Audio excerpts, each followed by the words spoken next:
hoje a ação direta de inconstitucionalidade 4.060, que procede de Santa Catarina, relatada pelo ministro. Nós estamos com 7. Não, o ministro Gilmar estava apenas aqui na sala, então. Mas ele pediu, claro, acho que foi atender um telefonema urgente.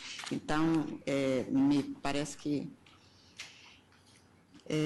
relatado, portanto, pelo ministro Luiz Fux, sendo requerente a Confederação Nacional dos Estabelecimentos de Ensino, CONFENEM, e interessados o governador daquele estado de Santa Catarina e também a Assembleia Legislativa, sendo que, neste caso, há pedido de sustentação oral. Ministro Luiz Fux, Vossa Excelência tem a palavra inicialmente para o relatório. Na sequência, então, eu daria a palavra ao nobre advogado. Está com a palavra Vossa Excelência. Senhora Presidente, ilustre representante do Ministério Público, senhores ministros, ilustre advogado que assumiu a tribuna, senhores presentes, vou fazer uma síntese do caso que é perfeitamente compreensível e vai viabilizar a sustentação oral, que é pela Confederação Nacional, né? Não, pelo Estado. Pelo Estado. Senhor Presidente, cuida-se de ação direta de inconstitucionalidade ajuizada pela Confederação Nacional no estabelecimento de ensino CONFENEM em face das alíneas A, B e C do inciso 7º do artigo 82 da Lei Complementar 170/98, de 7 de agosto de 98 do Estado de Santa Catarina, por suposta ofensa ao artigo 24, parágrafo 3º da Constituição Federal e também do artigo 25, de forma indireta, na medida em que se alega uma infração da competência legislativa do município, em razão da competência firmada pela Constituição Federal. A lei, o dispositivo impugnado, dispõe o seguinte: o Plano Estadual de Educação articulado com os planos nacionais e municipais será elaborado com a participação da sociedade, ouvidos os órgãos colegiados de gestão democrática, incluindo o Fórum Estadual. Inciso 7. O número de alunos por sala de aula que possibilite adequada comunicação e aproveitamento, obedecendo a critérios pedagógicos e níveis de ensino da seguinte forma: na educação infantil, até 4 anos, máximo de 15 crianças, com atenção especial a menor número nos 2 primeiros anos de vida e até os 6 anos, no máximo de 25 crianças. No ensino fundamental, máximo de 30 crianças até a 4ª série, os ciclos iniciais, e de 35 alunos nas demais séries. No ensino médio, 40 alunos. A Constituição Federal dispõe que compete à União legislar concorrentemente sobre educação, cultura, ensino e desporto. Inexistindo lei federal sobre normas gerais, os estados exercerão a competência legislativa plena para atender às peculiaridades. Numa breve síntese, a tese da demandante é no sentido de que a lei do Estado de Santa Catarina apresenta-se simultaneamente como ilegal e inconstitucional, tendo em vista que o número máximo de alunos em sala de aula imposto pela referida lei não teria fundamento de validade no sistema de ensino do Estado de Santa Catarina, tampouco nas condições materiais da instituição de ensino, e ofensa a competência da União para legislar sobre normas gerais nos termos do que previsto o artigo 24, inciso 9 e parágrafo 3º da Constituição Federal. O governo do Estado de Santa Catarina apresentou as suas informações defendendo a constitucionalidade dos dispositivos. A Assembleia Legislativa também prestou as suas informações pugnando pelo reconhecimento da improcedência do pedido, o que se equipara à defesa da constitucionalidade engendrada pelo Estado. O advogado-geral da União sustentou também a constitucionalidade da lei. Em seu parecer de folha 563 e 568, o ilustre Procurador-Geral da República, também acompanhando as ideias ventiladas pela Advocacia Geral da União, opinou no sentido da constitucionalidade da lei estadual. O ministro Dias Toffoli declarou-se impedido, tendo em vista que atuou como advogado-geral da União. Tenho a impressão que com esse relatório torna-se possível a sustentação oral por parte do eminente advogado. Perfeitamente. Pois não. Concedo a palavra para falar pelo governador do Estado de Santa Catarina, o doutor Sérgio Laguna Pereira. Vossa Excelência terá até 15 minutos para proferir a sua manifestação. Está com a palavra. Tentarei ser breve, Excelência.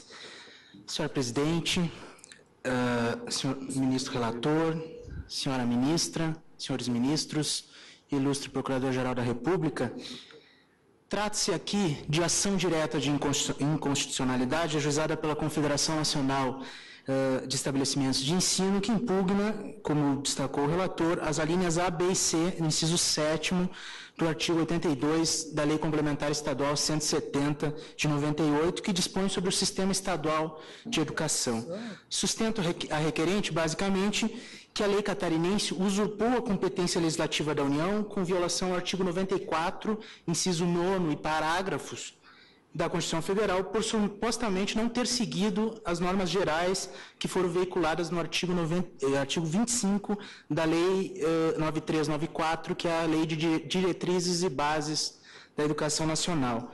Aduz a requerente que a lei estadual, ao fixar o número máximo de alunos por professor para cada nível de ensino vinculados ao Sistema Estadual de Educação, a lei estadual deixou de observar a diretriz veiculada na lei federal, que determina que a fixação da proporção adequada de professor e aluno deve levar em consideração as condições materiais de cada estabelecimento. E disse a requerente na petição inicial, sem demonstrar, que essa lei estadual desestimula investimentos no ensino privado, pois elevaria o preço da educação privada a patamares ruinosos. Essa é uma expressão usada na inicial. Ocorre, senhora presidente, que, consoante se pretende demonstrar, essa pretensão é destituída de fundamento, pois não há qualquer incompatibilidade entre a lei catarinense e a Constituição Federal. O artigo 25 da Lei de Diretrizes e Bases da Educação dispõe, eu peço licença a ler para vossas excelências, será objetivo permanente das autoridades responsáveis alcançar a relação adequada entre o número de alunos e professor, a carga horária, as condições materiais do estabelecimento. E o parágrafo único. Cabe ao respectivo sistema de ensino, e eu grifo essa parte, cabe ao respectivo sistema de ensino, à vista das condições disponíveis e das características regionais e locais, estabelecer parâmetro para atendimento do disposto nesse artigo. A lei complementar estadual impugnada, então, tratando do plano estadual de educação, estabeleceu o que ele deve contemplar. Aí no inciso 7º, o número de alunos por sala de aula que possibilite adequada comunicação e aproveitamento, obedecendo critérios pedagógicos e níveis de ensino. Da seguinte forma, a linha A, na educação infantil até 4 anos, máximo de 15 crianças, com atenção especial a menor número, nos 2 primeiros anos de vida e até os 6 anos, máximo de 25 crianças. No ensino fundamental, máximo de 30 crianças até a 4ª série ou ciclos iniciais e de 35 alunos nas demais séries ou ciclos.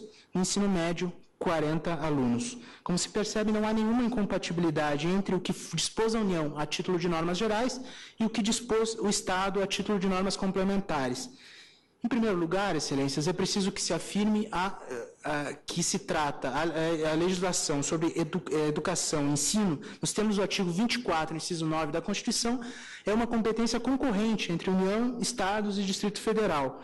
Portanto, cabe à União estabelecer somente as normas gerais e aos Estados legislar de forma suplementar, segundo as peculiaridades regionais. Em segundo lugar, embora o ensino seja livre à iniciativa privada, e isso vem previsto no artigo 209 da Constituição, o mesmo dispositivo constitucional prevê a necessidade das instituições privadas respeitarem as normas gerais da educação nacional e, obviamente, aquelas pertinentes ao respectivo sistema de ensino ao qual estão vinculadas.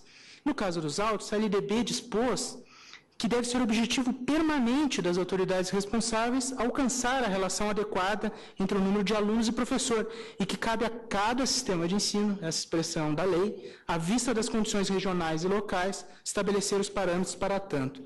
Daí porque o Estado de Santa Catarina, no exercício legítimo de sua competência legislativa concorrente, estabeleceu esses parâmetros. E não existe qualquer usurpação da competência legislativa. Convém ressaltar que não se trata aqui, como propriamente indicou a requerente na inicial, de verificar hierarquia entre a lei federal e a lei estadual. Não há essa hierarquia. O que se deve perquirir é acerca dos âmbitos materiais de competência da lei federal para normas gerais e da lei estadual para a legislação suplementar. Senhora Presidente, quando a LDB se refere a condições materiais do estabelecimento, ou condições disponíveis e das características regionais e locais, ao contrário do que afirma a requerente na inicial, ela não está se referindo apenas aos recursos audiovisuais ou de informática que, segundo a requerente, poderia facilitar a comunicação do professor com um número maior de alunos em sala de aula.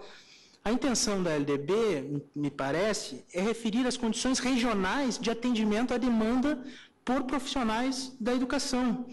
Não faria sentido a lei federal estabelecer, ignorando as peculiaridades regionais, um número abstrato, ideal de alunos em cada sala de aula, considerando a diversidade que há em nosso país. Se isso fosse feito, ou a lei viraria letra morta, porque em alguns locais não seria possível atender esse comando geral, ou se a intenção fosse observar rigorosamente esse preceito, se estaria criando obstáculos ao acesso à educação, né, pois não seria possível, em alguns locais, viabilizar uma menor relação entre professores e alunos.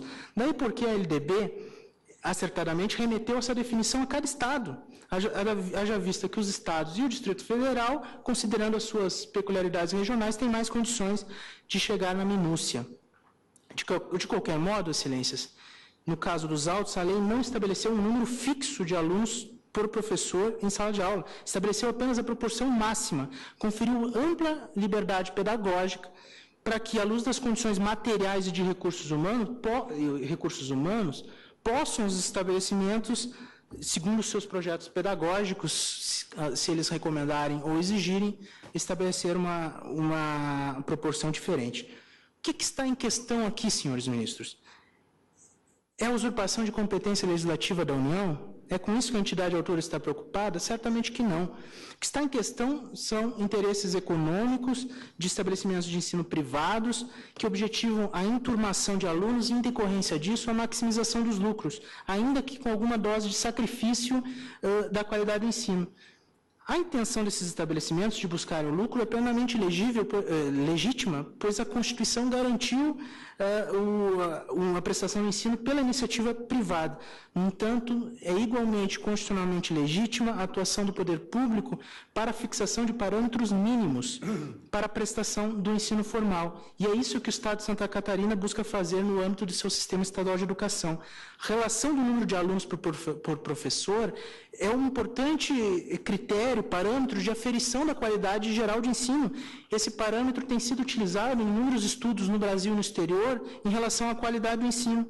Eu cito um exemplo aqui da Organização de Cooperação para o Desenvolvimento Econômico, que é um organismo internacional que nasceu na Europa, hoje congrega 34 países, a maioria deles tidos como desenvolvidos, e ela publicou em 2014 um relatório chamado Olhares sobre a Educação 2014. E esse relatório traz esse parâmetro e demonstra que a relação entre o número de professores e alunos em cada país está diretamente relacionado com os resultados em relação à qualidade do ensino, e isso fica evidente em países como Austrália, Finlândia, Luxemburgo e Noruega. No caso brasileiro, inclusive, há um projeto de lei que já foi aprovado pela Câmara em 2009, o projeto de lei 597 de 2007, tramita atualmente no Senado, que prevê até uma relação ainda menor entre professores e alunos. São, para citar um exemplo, 35 alunos por professor no ensino médio, enquanto a lei catarinense está exigindo uma relação máxima de 40 alunos por professor no ensino médio. Por tudo isso, o que se pede é que seja respeitado o âmbito de conformação legislativa do Estado-membro, em respeito mesmo ao princípio federativo, pois a lei estadual impugnada não invadiu a esfera de competência da União, assim como não desbordou qualquer limite de razoabilidade na fixação do limite de alunos por professor. Aliás, a irrazoabilidade sequer foi diretamente alegada na petição inicial. São essas as razões pelas quais, senhor presidente, o governador do Estado de Santa Catarina, neste ato representado pela Procuradoria-Geral do Estado, pede a vossas excelências a improcedência da ação. Agradeço.